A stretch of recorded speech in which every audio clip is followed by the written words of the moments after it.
Hello, hello, everybody. Nobody is here yet, but that is fine. Let me get the room set up.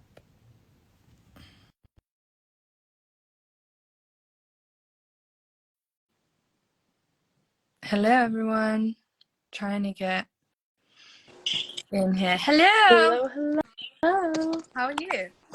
I'm doing well. How was your holiday? It was good.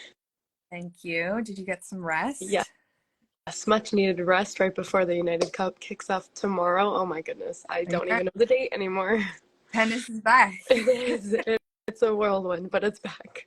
It's back. Well, welcome to everybody who's with us so far. We're doing tennis awards. It's the first one in this little series we're going to do together. And this time we're going to keep it fun and lighthearted. We're doing superlatives. And we'll go through. We kind of have like 6 categories pre-selected. If you guys have some other categories that we don't cover, you can just drop them in the comments. And if you disagree with our choices, also let us know. I'm sure there will be disagreements. So I know you have the list pulled up. I'm pulling up my list too. Yeah. And we'll just jump right into it. Keep it short, sharp, and sweet. Award number 1. Favorite newcomer. Who are your nominees? My nominees, I have 2. I've got one on the ATP and one on the WTA. I'm going to keep it professional, starting with the first one. Let's ease into it.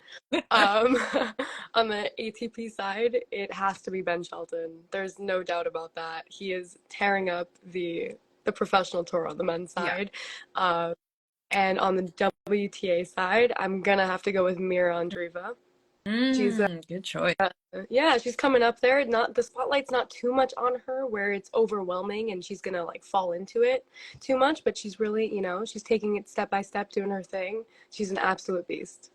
She is a beast, honestly, and it's just like it makes me feel a little bit sad with my life because she's so, she's doing so much, but it's fine. It's fine.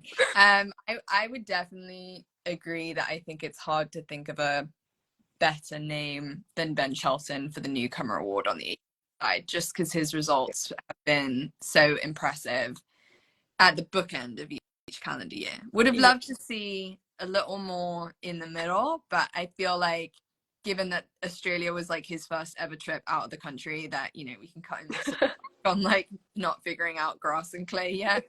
But I'm intrigued to see if he will be able to like back up these results. Yeah. In the it's very evident that he is not used to the professional tour. He still plays like a college player. He goes for the big crazy shots when he doesn't have to. Play one more shot, play a little bit smarter. You could have had a few more games, maybe even a set off of Djokovic, when it came down to it. He's still playing like he's in the college level, which is totally fine. No disrespect whatsoever. But there's definitely a lot that he has to learn. And coming into the new year, it's going to be really cool to see if he's taking those next steps or if he's kind of taking it like a new college experience. Yeah, he's definitely so green, but I think that's what makes him so much fun to watch, depending on who you ask. I know the Djokovic fans out there love to tell me how annoying and, unhumble the kid is, but they like Djokovic, so fine, agree. I think I like that he's still working with his dad. I like that team setup for him, and I agree with you. I think it'll kind of be a matter of like, are you gonna evolve and like trust the process, or are you just gonna kind of keep coming out swinging, which honestly seems to work for him sometimes too. Right. I'm not worried. Exactly. Like on the flip side, he doesn't really have to change much if he doesn't want to. He can live a very comfortable life as a professional player playing the way he wants to. Exactly. It's just a matter of what his goals are and everything. It'll be fun to see. I think Andreeva is a great shout for the women's game. When I was thinking about it, I was like, initially I was thinking Jen Chin Wang, but wasn't she newcomer last year? I think so. Yeah, I think so. Because I was also leaning towards Arthur Fils as well. Ooh, yeah. He's also a really solid French player, newly on the market, quote unquote, But yeah, I think they were a season before, not entirely newcomers. Not quite new. We still see you. We like you a lot. definitely like her a lot. I would definitely pick her for contender to finish maybe top 10, but Yeah. not newcomer of the year. So I think I can get aligned on our first two awards going to Mira Andreeva and Ben Shelton. Let us know if you disagree. Award number 2. I'm gonna come to you for this one. Most You're stylish. the fashion tennis expert on the call. Who, in your opinion, who are your nominees for most stylish? Okay, nominees. I'll throw a couple names in the hat. So I think on the men's side, it's hard not to nominate, Mr. Sexy Dimitrov, because like he just makes everything look good. It's just hard not to enjoy his Absolutely. choice. And Absolutely. big fan of him moving to lacrosse. I think Nike has just, yeah, they've moved away from like prioritizing tennis, and we've poked fun at them a lot on my page this year. And they just haven't really lived up to his stylish standards. So I think Lacoste was a great move for him. When Ben signed with On Running, initially I was a little skeptical because I wasn't really feeling the fits. I'm not gonna lie, but the pink one at the US Open doing it for me. Yeah. I really enjoy a nice little sleeveless get up. That looked good. And on the women's side, unfortunately, I can't nominate any Nike kits. They just, again, I respect that choice. I respect that choice. Yeah. I think I had Daria Saville in my list. Lululemon. I liked her choices from Lulu because some of Lulu's gear this year that like Fernandez was wearing, I was a little like hit and miss on, like the shape I didn't totally love. I wasn't like a huge fan of any of the Adidas or Yonex kits this year. Like those weren't really doing it for me either. I think Camilla Giorgi's always in the list. Yeah. So she's a sweetheart.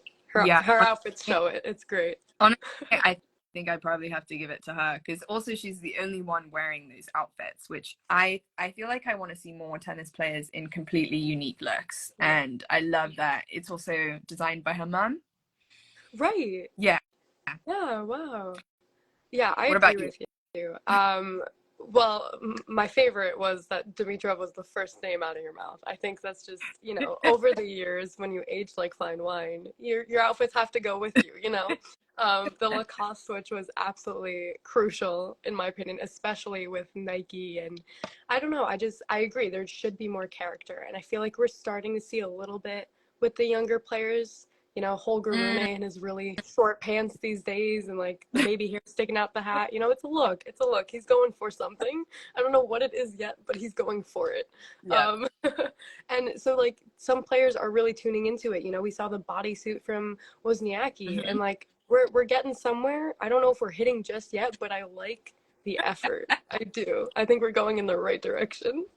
Well, we all talked about the bodysuit because to me it was like, damn girl, like you look great. You had 2 kids, like you finesse. Right. But then the other part was you just didn't like the skirt that was supposed to go on top of that because I don't think that was intended to be worn that way.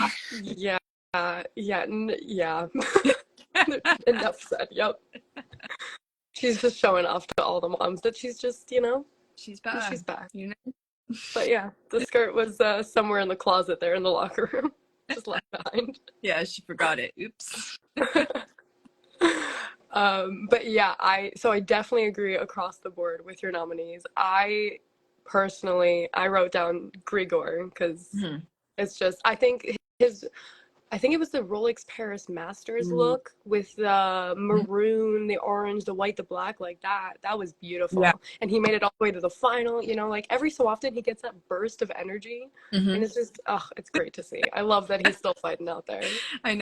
No, we all love that he's still around. I feel like everybody was like, "Oh, please, like just get one more of these titles, mate. You so deserve it." And you just, yeah. Of course, he had to be playing Djokovic in the final. It was just like, well, who isn't these days? Yeah,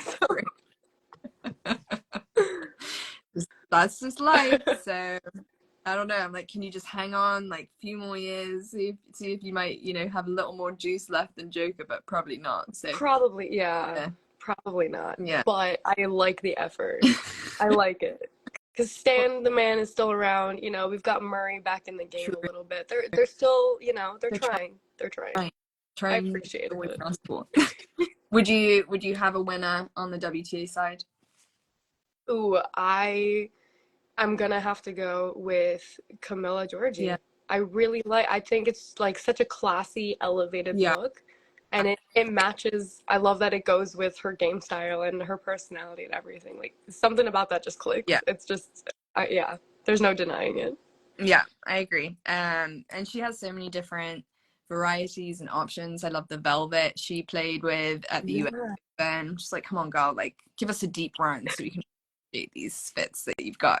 Right. I feel like she's not underestimated in terms of her fashion, but it's definitely not given the spotlight that her fits do Yeah, deserve. Because, but she's putting in the effort. She's gonna make it. I feel like she has like a really deep run in her. She's yeah. gonna be one of those players that like somehow makes it to the semifinals. And you'd be like, oh my God, at the next tournament, like, can she do it again? I feel like she's gonna have one of those years. I would love, Hopefully this year, I but want, I want more trophy pics of Camilla her outfits. honestly. Come on, Camilla. All right, moving on to award number 3, most improved. Do you have thoughts? I think I might be, I don't know. I'm gonna throw this name out there, see your thoughts, work it into the conversation. But in my opinion, most improved was Alexander Zverev. And it Mm, might be a controversial answer, okay. but when he got injured in 2022, when the entire tennis world literally had a gut feeling that he was going to take this slam and finally, cross that threshold. He, got injured against Rafa. It was like the whole Yeah. thing. And he really put in the work. We see a bunch of injuries take these players out for a longer period of time, even ones that are more minor than what he went through. Mm-hmm. And he made it back. I think he won 2 titles this year. I believe one of them was a 500 event. And he got himself back into the top 10. He qualified for ATP finals. He's been doing all these things and he's just progressing like in the Shadowlands, like, hey guys, I'm back. I'm pretty cool still. I know you guys don't like me off court, but like, Yeah. I'm trying. Yeah. Um, and I just like the whole story with his brother's injuries and, the whole family drama in terms of tennis, not the personal stuff. Yeah. We don't got to go that way. Yeah. But I think he proved a lot of himself. And for the tennis world, just bringing his name back into the mix. Yeah. Honestly, that's a fair shout. I mean, I think, like, again, personal grievances aside, like, I think a lot of us have had just a hard time, like, slinging him any type of praise. Yeah, yeah, But I have thought the same thing. Like, first of all, just watching that injury in real time, and you just sort of thought, like, oh my goodness, like, that's terrible. And to tear that many ligaments in an ankle, when you're playing a sport that requires you to chop and change direction every shot, to not only come back and like, regain his level in the period of time that he did, which was honestly like pretty quick. Like as soon as he was kind of cleared, like, yeah, Aussie Open wasn't great, but like the second half of the season, he kind of, solidified like, yes, I'm around. And I also think he's improved aspects of his game too. Like I think prior to the injury, I always thought of him as like someone that's predictably going to get the yips on the serve, like too many double faults, constantly running around the forehand, not really being willing to come into the net. right. And although I don't think his net play, it's per se has like gotten hugely better, I think he's way more willing to come to the net, which Yeah, itself is an improvement in his game, like given how he plays. So I would say he's definitely a good nominee. I think in my notes, Sinner was a yeah, name yeah, for most absolutely. improved to throw in the ring. I think what's impressed me most about him is the adjustments and improvements that he's made during the season, Yeah, and like taking advantage of the moments where, like, French Open he lost early, and between when we saw him at French Open and Wimbledon, all of a sudden his serve looked a little different. So it was like crazy to me that he can, in a couple of weeks, 2-3 weeks, like make those types of adjustments mid-season. Like usually those are things that when we talk about like Alcaraz now, we're talking about, okay, what does he have to improve in the off season to like make that dynamic better? And the fact that he's doing that mid-season to me was what really impressed me. Yeah, there's not many players brave enough to make those changes on the spot, tournament to tournament, week from week. And you know, a lot of growing up playing tennis, the biggest thing you hear is, you know, you the more matches you play, the better practice you're going to be, because there's only so much practice you can do. It's in real time matches where things are actually going to start to click, and you can start figuring out for yourself and see what really needs to be improved and what kind of shots you do want to hit but you aren't making, and all these different things. You learn a lot about yourself playing matches. So I think he's doing a really smart thing, using some of like the smaller tournaments, even Wimbledon, you know, Yeah. like he's not afraid to use these matches as learning curves. He's on the younger side. He's making a big statement on the men's side. It's really, really impressive. Yeah. Absolutely. Yeah. Ooh, I love this comment. Don't forget about Eubanks. Very true. That's a really good point. I don't know if I'd give him most improved, but he definitely came up. I wouldn't say for newcomer on the block, but one of those like surprising, because he's not new, obviously. Yeah. But he's definitely had a really great run. Like Yeah. there's no disrespect to Eubanks. He's in our hearts. Yeah, I'd be curious if he were to like sit down and kind of really analyze his game, or like be able to really point out to us like what has clicked or changed for him, because I feel like he's, you know, he's always had the big serve. Like maybe it's been a mental adjustment for him, because thinking that he was outside the top 100 before the Sunshine Double, like that's crazy to then kind of see the type of run he had. And I also loved the story of him like texting Kim Clijsters like before some grass event, being like, I hate this surface, I can't move, you know, terrible. And that's when he wins his first title and makes a great run at Wimbledon. And honestly, he gave Medvedev such a run for his money. I felt like he really could have won that match too. Again, like another person where I'm like, okay, I really want to see you back this up next year. Like, please don't disappoint us.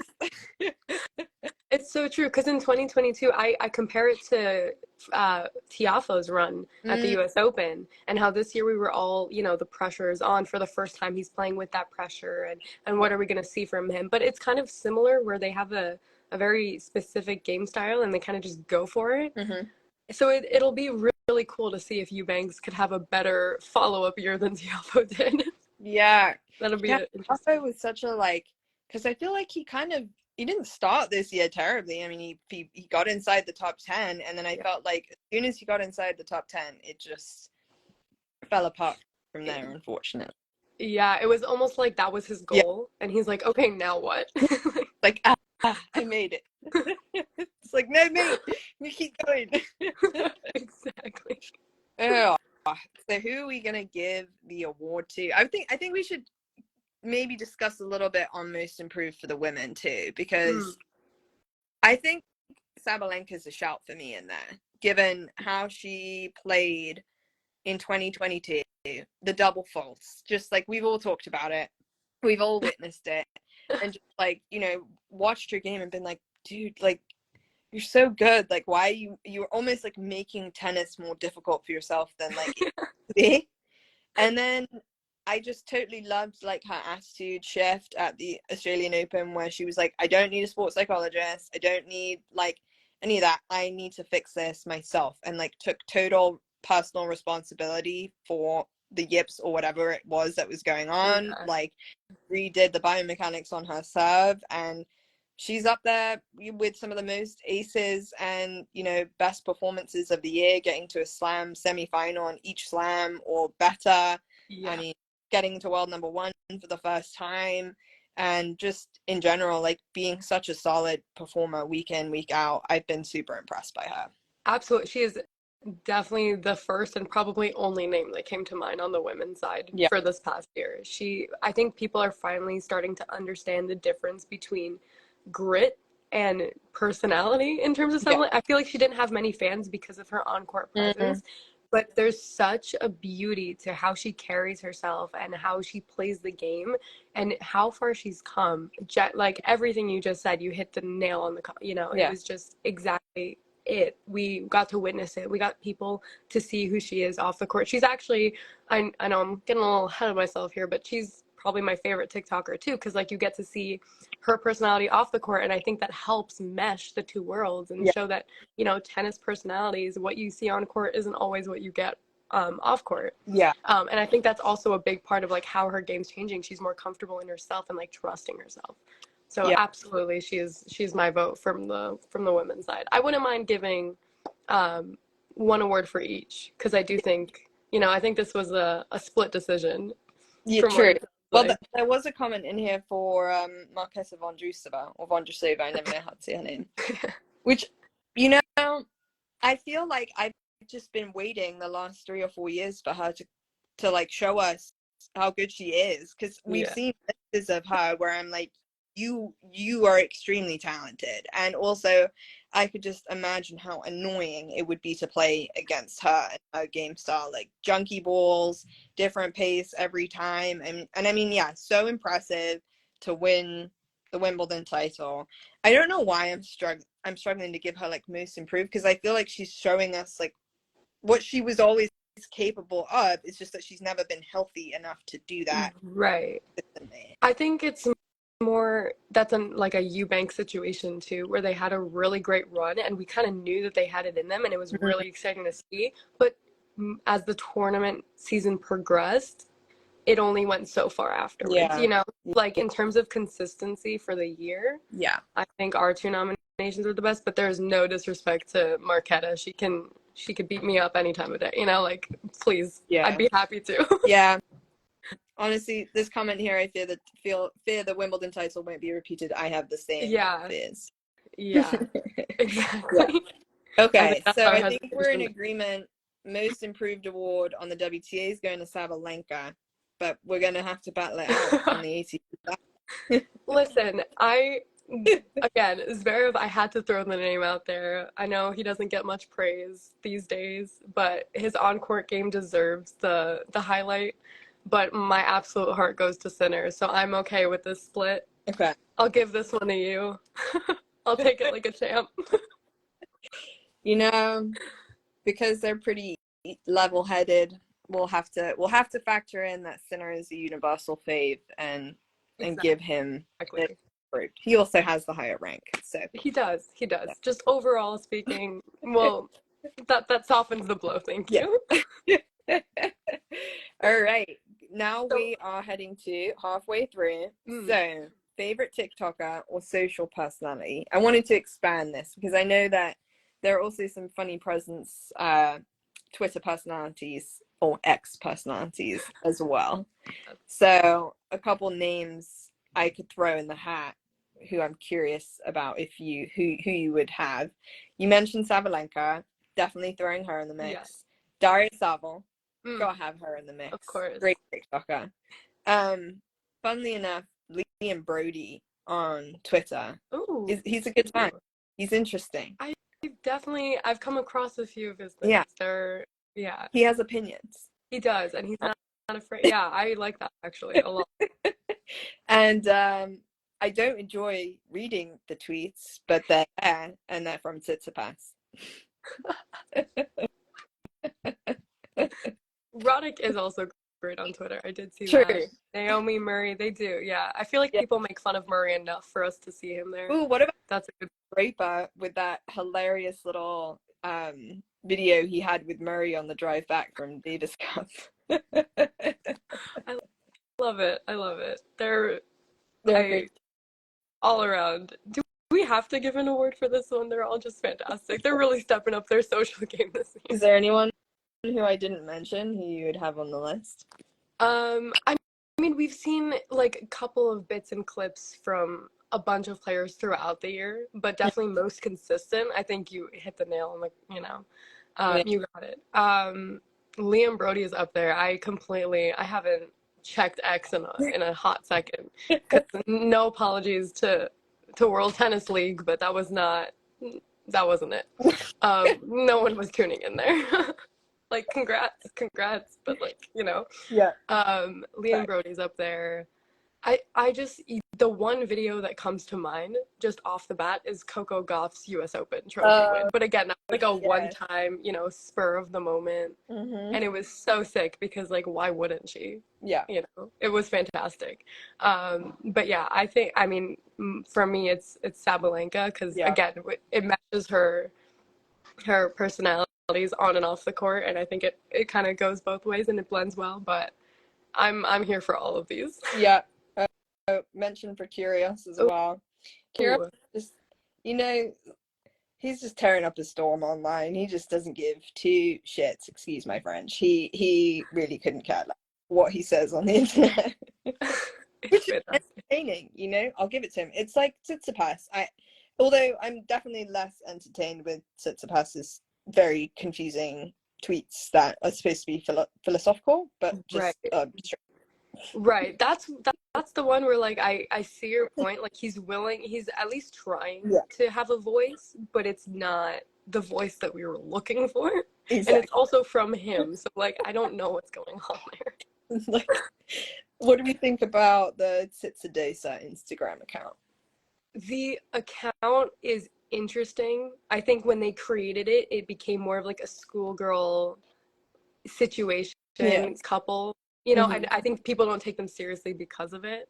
But they seem happy. There's no reason to doubt it. Maybe it's, you know, their first love BW situation and they're just kind of enjoying it as it comes. And good for them, you know? Honestly, it's just, I don't think anyone's taking it seriously. That's the issue. Yeah. And I feel like they're both trying to battle it without showing that it bothers them. Or maybe they don't care. I have no idea. But, you know, good for them. They found each other. What can I say? I just hope it doesn't get in the way of their games. Yes. You know, I agree. However you want to take it. Because we've definitely seen that happen before. And, I mean, I hate to throw it out there, but I think that happened to Denis Shapovalov. Like, good shot. with his now fiance. Like, again, no disrespect. You found the person you've been looking for all your life. That is something probably more special than, you know, making it deep in a tournament. But you see the mind shift change when that happens. Yeah. And so as long as, you know, they're happy and they're working together to move forward or towards their goals, I should say, because maybe they're moved off court. I don't know. But until we can start taking them seriously, I just think it's a hilarious conversation to have around the board. Facts. I know. I think we were all like waiting for the like, haha, it's a prank, like post, and it just never came. And we've all been confused ever since. Didn't they delete the account by accident or something for like half a minute, and the entire world was like, "Oh, we knew it. We called it." We're zoning in then. I think we're going with Sabalenka. I agree with you. Yeah. I'm her on Instagram or TikTok, both. Right. Absolutely. Across the board, she's just. I think it was after the Australian Open when she was like, "This is me, guys. Yeah. I'm not like I proved it, you know." And she's going with it. I love it. I love it. Yeah, hoping she can defend the title. I'm going to come to you for your class clown nominees. Before we get into that, just a reminder, guys, if you have any superlatives on your mind that we haven't said yet or that you may have missed because you came in late, feel free to drop them in the comments. We will get to them. But the next one on our list is class clown of the year. I want to hear your thoughts on this. This one is so tough. You know, Tiafo comes to mind because just like in all of the like little ATP behind the scenes videos, it's always Tiafo who's like playing some little prank or like up to some bullshit or has like some strange answer, and like he's just, you know, like Monfils would normally be someone in this category. I just feel like I haven't seen him enough. Ooh, Bublik's a good nominee. Bublik is a good one. I read. Yeah. Who would you put on the list? I want to know. Again, more controversial answers coming your way. I'm stirring the tennis pot here. I think Djokovic these days is just here, like, you know, he's like, guys, I already proved myself. Yeah. Like, it's kind of like a middle finger to the tennis world. Like, I'm gonna keep doing my thing because no one can stop me at this point. It's the way he conducted the crowd at ATP finals was just Absolutely. What a guy. What can I say?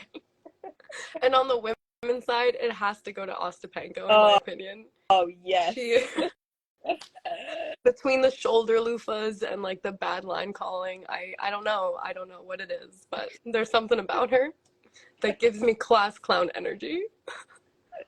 True. Like Oh, she. Jen Brady's a good one also. Oh Let's yes. ignore the Leah One. Novak comment there, please, because that's no thank you. The, but the Jen Brady for class clown, that's a good one too. I like that she's getting back into it. I like seeing her around. I agree. Oh, that makes me think of we didn't mention Kazakina for Oh, like best social content because she came to mind. yeah, Yeah. her YouTube is great, and Jennifer Brady was on Kazakina's like YouTube channel at some point, and her sense of humor is so dry. It's hilarious. I need more of it. I agree with you. Yeah. Across the board. Across the board. I met her earlier this year at a Babylon event in Manhattan during the US Open. And it was the funniest, like there were kids around too, and there were obviously like media people all around. And she was just saying what she needed to say. And thank God we kept her with the adults and like had minimal time with the children. It was fantastic. But Kasatkina, yeah, she's a great social. I think the reason she didn't come up is because she's mostly YouTube. And we were thinking like across the board. Yeah. But yeah, she's definitely one to watch. Because her class clown moment to me was pre-encore interview that she had with Renee Stubbs. It's like, guys, subscribe to my YouTube. And you were just like, bro, really? Are you using the opportunity before your match to be like, subscribe to my YouTube? This is so classic. Like, I don't care to be here, like type of content, which I just totally loved. She's something. I love it. Again, I feel like the players are coming out of their shells a little bit. In terms of fashion, in terms of, social presence, in terms of their on court, even composure. I feel like the level has been risen because of this next wave of players and how the game is evolving. I think the entire game as a construct and the sport, for the fans, it's a lot of fun and it's changing and it's so cool. We're heading into a great year. Definitely. The more like the personality behind the players, like I think you made such a good point on Sabalenka. Like she's in the past like been so misunderstood in terms of she's so nice and approachable and funny and just like a good time for people off court. And yeah, she's scary on court, but like no person is who they are as a real life. And if you're a Grand Slam champion and you're the same on the court and off the court, then like you're an extreme exception. Like you're Federer, and that's about it. Like, right. And exactly. He's probably not the same. He just doesn't have quite the crazy demeanor. He doesn't let us see that side of him. Yeah, I'm like, come on, let it out. Let us see you.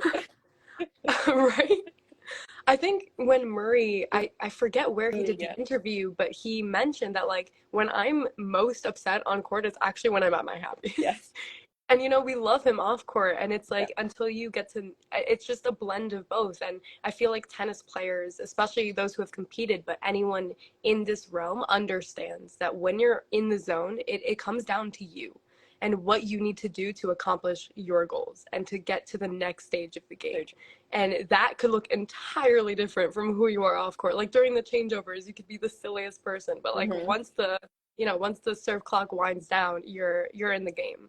So it's a lot of fun to see. So absolutely, I think we made the right call with Sabalenka for that one. Yeah. I think I'm aligned with Ostapenko for class clown. Just because her line calling has been so bad this year. I think someone made a compilation of it. Like I saw a really funny edited video of just the entire year of her just coming to a pitfall. It was just, in terms of her line calling, no shame to her. But yeah, I agree with you. Absolutely. I love that someone recalled the moment Tiafoe like nearly or tried to pants Fritz at the United Cup last year and like snuck up on Murray in the interview. I'm like, yeah, that honestly was such a golden moment in itself. That can Last clown. So there's a reason his name comes up for these superlatives. He's a consistent, friendly face. Even Rublev, I think someone mentioned too. Oh yeah. All the players say that he's the funniest. We've kind of seen hints and glimpses of it, especially if you're at these kind of events with them. You hear more of it. Mm-hmm. But Ostapenko for 2023, class clown. All right, our last nomination. If you guys don't submit any more superlatives, we'll have 2 more backups after this. So get your nominations in the comments if you have one. Favorite celebration. You know, I was thinking about this the other night, and I was like, more players need a unique celebration, in my opinion, because there's just too much. And maybe it's because the older generation of tennis fan is like, you know, nothing should be obnoxious, everything should be classy, blah blah blah. I'm like, can we? I personality, I love a little bit of, you know, celebration, offense, or drama. Yeah. So thoughts? I'm here for it. I feel like tennis, I love the traditional aspects of tennis. I think it's a super respectable and classy sport.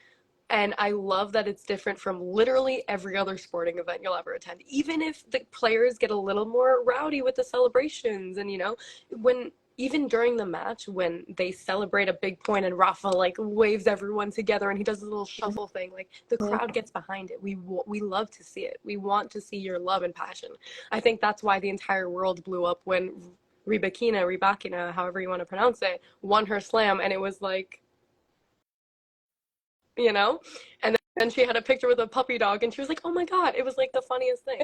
But we want to see the enjoyment, you know. We love the sport just as much as you. You're doing something the rest of us literally can't, or are trying to, and don't know we can't yet. And so I agree with you. There has to be more celebrations. The fans absolutely love it. The world is here for it. We want to see that passion.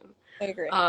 Yeah, I'm here for it. I mean the comments kind of brought it up a little bit, but the celebration, I think you could either give it to Ben Shelton or to Novak's impersonation of Ben Shelton, because that was the one where it was like, it kind of flipped the switch. Truth. I'm gonna throw two others in the ring. Please do. Medvedev making fun of Tsitsipas with that little like shimmy dance in Rome. Was it, or maybe Madrid? Either way, Madrid. Yeah, it was brilliant, and I freaking loved it, and I love the beef that they have, and I just want him to make fun of Tsitsipas as much as possible because it's entertaining to me. Wait, I never asked you what is your stance on Tsitsipas though? Like I said, I think that says it all. I'm waiting for the joke. I'm waiting for the prank. You know, it's too cringe for me, and maybe that's just my personality. Like, I'm the person when I'm in a relationship, I'm like, please don't put it online. Like, it's embarrassing. Like, you know, like I'm just, please no, like not in front of your friends. Like, I'm just like that type of girl. So like, I can't imagine dating someone for 2 weeks and then like posting it all over the internet. Like, I would be so embarrassed, and like I just couldn't deal. But I love Paula Badosa, so it's like I don't hate that they love each other. I'm like, can we have more tennis less than? Right. I feel like they don't have it in them to be that creative to pull off the prank, but it would be funny if they're considering it now. Yes. It's too late. But I hear you. It's a bit much. It's a bit much. The other one thrown in the hat is Taylor Townsend. I feel like she just has like so many, you know, those like clippable moments with the nails and the like the little shimmy she did, and the like, you know, I love that. I'm like, give that some more finesse. Also, this with the Medvedev, oh, I was just checking my cuticle, which wasn't a celebration, it was a fuck you, I lost moment. But you know, I love that with him, you see that side of him and his personality and what he's really thinking. And with Shelton's celebration, I think a lot of people didn't know the background story of where that came from. Like, that was a connection to a former like college athlete that was in school with him who was doing that in track and field. So it was a nod to him. I think if you see that on its own, I could understand why you might be like, that's a little like, Yeah. you know, like it's foreign in tennis. But if you take other sports and what celebrations people have come up with in other sports, and you know that track and field's an individual sport, and it's a friend of his that's doing that, then it's like, oh, okay, like there's a personal story or a reason. He's not just like trying to be a jerk. Yeah. Which is why when Djokovic copied it, just to like really turned me off. I was just like, bro, like really, like you just beat him in straights. He can't have wound you up that much. Like, I know Djokovic needs to find anything and everything that might annoy him just to maintain his level of interest in sport. But it was just like, did you really have to? I thought that was so unnecessary.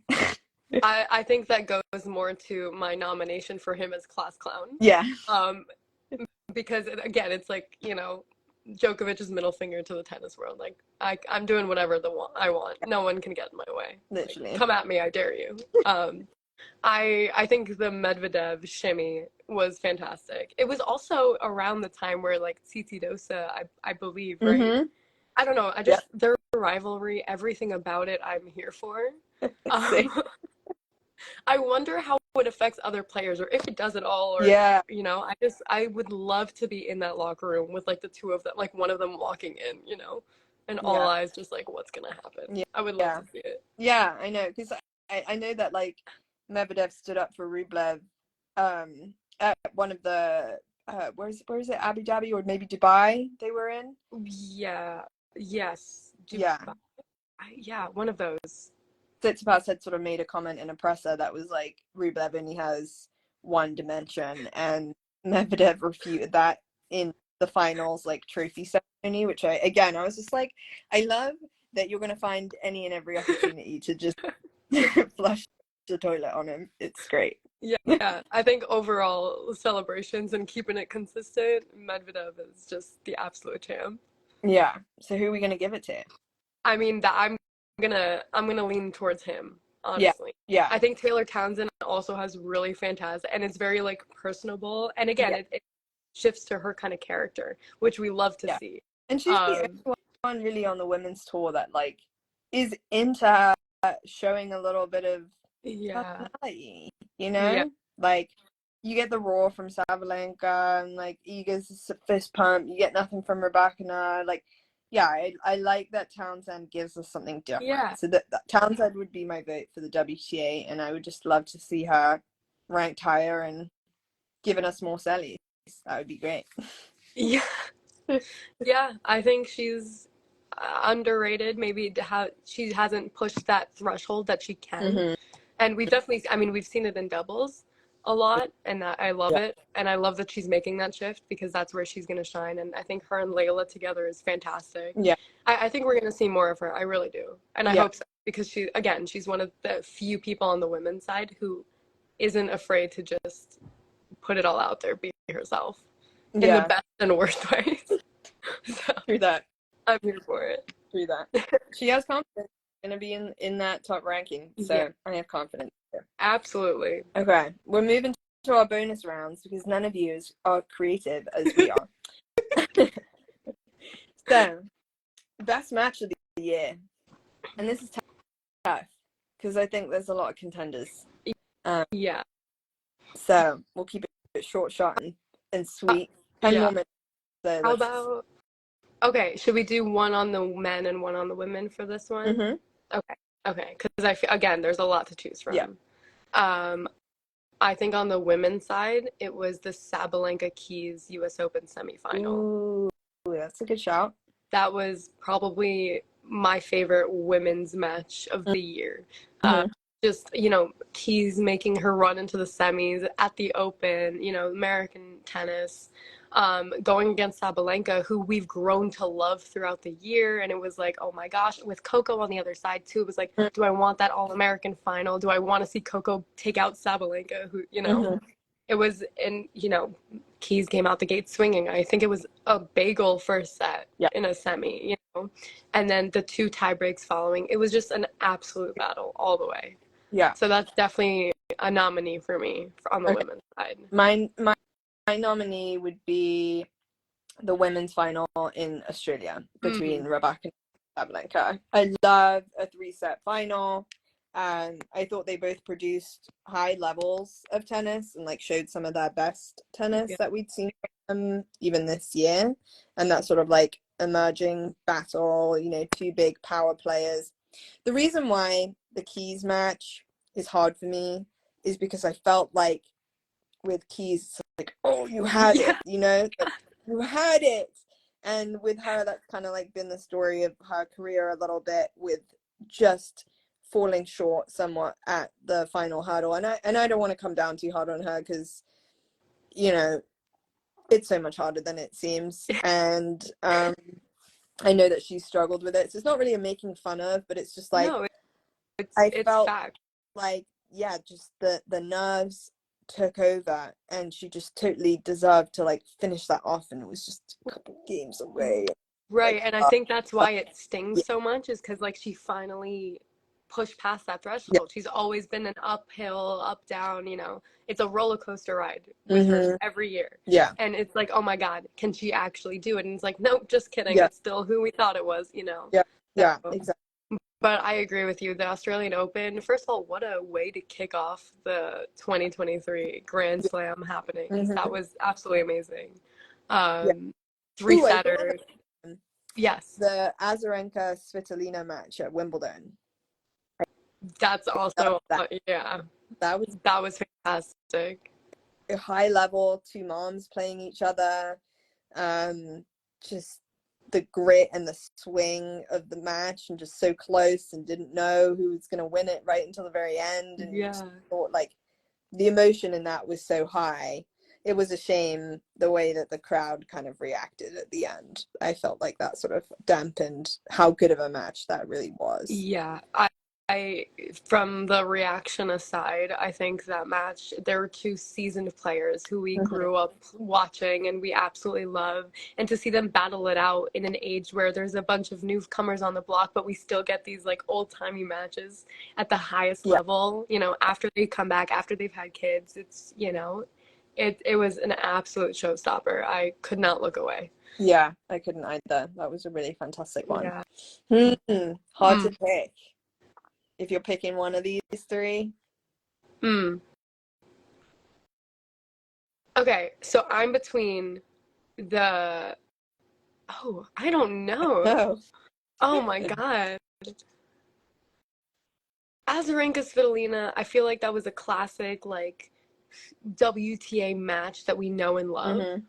But I think I'm leaning towards either the Australian Open one, because it kicked off the year and it was like, you know, it might be that one. It might be that one. Yeah, I think I'm leaning that. I think that one. That's a good one.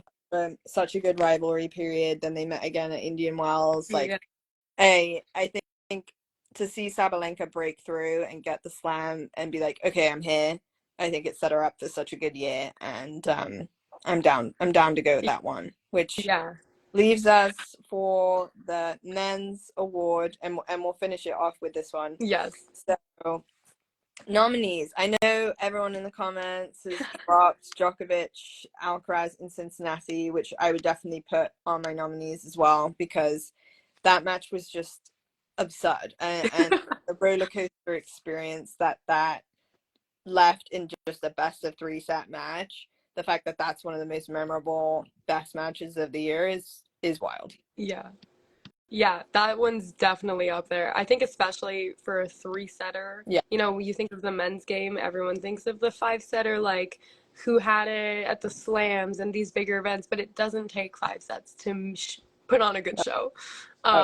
And we saw it literally from the first point of the match. It was an absolute battle. And at that point, they had already met each other through the slams, and it was like this whole heated, you know, who's going to be on top to finish off the year. And it was just, they left it all out there.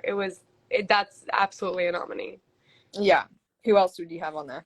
I want to say that, I mean, obviously the other Djokovic-Alcaraz match at Wimbledon, you know, with all the pressure on Alcaraz's side, him cramping at the previous one, that one has to be up there. Yeah, I think that kind of also spearheaded the Djokovic's middle finger to the tennis world.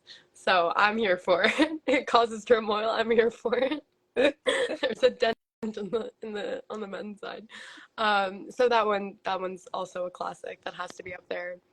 There was also a Sinner Alcaraz match. I Mm-hmm. forget where it was. I'm blanking, but I see it in my head. I think you know which one I'm talking about. Miami? Yes, thank you. It's like I'm seeing sun, I'm seeing a blue court. I don't know where I'm at though. Miami. It was That it was was it sad. was Yeah. Miami. That was legendary. Mm-hmm. I love seeing Sinner and Alcaraz go Mm-hmm. at it against each other. When last year at the US Open, that was probably the best match I've ever seen of like two young Yeah. players, and it really spearheaded who they were. I mean, everyone kind of knew Alcaraz at that point, but Sinner just again, there's a reason he's our favorite newcomer, not really, not newcomer, but he was up there for us for most improved. Thank you. There's a reason Exactly. he's showing himself time and time again. Sinner, Alcaraz, any kind of matchup between the two of them, I am absolutely tuning in for. I agree. And the fact that head to head is so even, I think like obviously Alcaraz burst onto the scene a little earlier than Sinner did in terms of like title success. Right. And people kind of always thought, oh, like Alcaraz is gonna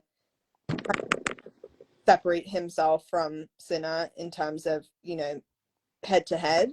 But the fact that it's literally like dead even, or I think Sinner now is one up on him, and both the similarities and then contrasts in their styles, and just kind of how different a dynamic it is from some of the bigger rivalries that we've been used to seeing over the last few years. Like, it's such a refreshing matchup to get excited for. Like, I know some people would disagree, but like when Nadal wasn't at the French Open this year, I was like, I'm excited to see something a little different, a little new. Like, I'm excited to see not always Djokovic and Nadal being the headline. Like, I'm down for a different storyline, and I think these two are perfectly posed. And I think that Miami match was 100% comparable to the Cincinnati Djokovic match. Absolutely. In terms of memorable points, moments, effort on court, conditions. Like, it just was so good. My heart goes there, truly. Yeah, you nailed it. It was one of the best. Sinner Grand Slam champ in 2024. I hope so. I really do. Yeah. I kind of want to see if the Kuroda boys, have like something in store for when he wins. I want to see also how do I sign up to be one of them because, excuse me. But yeah, I'm absolutely leaning that way. Like you said, they're the next gen. They're the next fighting spirits. Same thing with, I think on the women's side when Serena was exiting, Mm-hmm. I was actually really excited, not because of Serena leaving, but because it opened up a whole opportunity. And I think we're still waiting for Djokovic to leave to kind of really blow it up. And again, the middle finger to the tennis world. Mm-hmm. I'm a broken record here, but I genuinely believe it. But I think Sinner Alcaraz, they're stepping up their game to not wait for Djokovic's demise. It's like, no, we're still here. We have what it takes, and we're going for it. So I think my vote goes to the Miami. Yeah, Miami. Again, like earlier on in the season, stokes a lot of excitement. Like, really set us up. But to me, if I could give a split award, it would be Miami and Cincinnati. And I think that also, as you had mentioned, a golden example of the fact that 3-set tennis, it's good. Yeah. We could move to a format of 3-set tennis. I would be fine with that. Don't get me wrong, like best of 5 at slams, like, okay, fine, like I get it, but with the intensity and the level of the sport where it is right now and how much players are playing around the calendar year, best of 5, and we've had all of these issues with late finishes and scheduling, but then you always have the folks who love to argue, well, women don't deserve equal pay because you only pay best of 3. No. And I'm just like, well, we don't play best of 5 because there's no time. No, I agree. Yeah, across the board, I just think that's also what we grow up playing, Why does it have to make that switch? Yeah. For players too, in terms of travel and the play, it's easier for fans, and the weather conditions, just all around. It just there's no reason why not. We love a good five setter, but is it the five sets, like, is it the deciding set that you really like, or is it the length of the game? Because if it's the deciding set, you get that in three, you know. Exactly. And Miami, Cincinnati, they're great examples of it. Yeah. Well, I think that wraps us up for 23 tennis awards. We have other ideas and thoughts for more tennis awards to happen throughout the season. So we will be teaming up and doing some more content together also on my YouTube channel. We are going to review some outfits when they come out for the Australian swing. Not all the fits have been revealed yet. So, we got to do a little searching, a little, peeking around this next week at the United Cup, see what people have on. Are they still wearing last year's kit or not, So stay tuned for that. We will be back. Thank you all for tuning in. It's been an absolute pleasure having you here. And I wish you a wonderful new year to everybody. And we will see you on the other side. See you tomorrow at the United Cup. See you tomorrow. Bye, guys. Happy holidays. Bye.